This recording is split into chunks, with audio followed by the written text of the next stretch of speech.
যেটা ফিল করেছিলাম যে আমার লাস্ট সিরিজ হবে, টেস্ট হবে আমার জন্য লাস্ট। বিশ্ব ক্রিকেটে আরেকটি প্রদীপ নিভে গেল। টেস্ট এবং টি-20তে আর দেখা যাবে না বিশ্বসেরা অলরাউন্ডার সাকিব আল হাসানকে। তো দর্শক, বিস্তারিত থাকছে প্রতিবেদনে।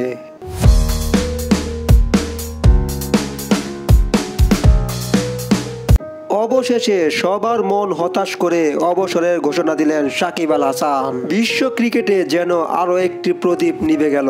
সেই 2007 থেকে শুরু করে এখন পর্যন্ত বাংলাদেশকে বিশ্ব বুকে আলোড়ন করা সাকিবকে আর দেখা যাবে না। টেস্ট এবং টি-20তে ফাইনালি অবসর নিয়ে নিলেন সাকিব আল হাসান।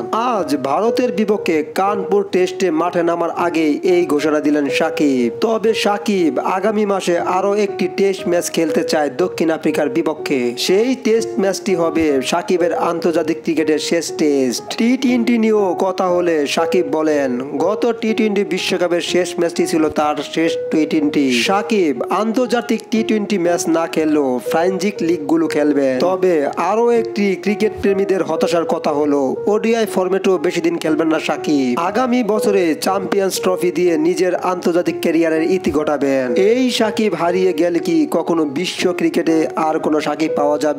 অবশ্যই না, কারণ সাকিব সাকিবই। ভালো থাকুক সাকিব, ভালো থাকুক ক্রিকেট বিশ্ব, ভালো থাকুক বাংলাদেশ।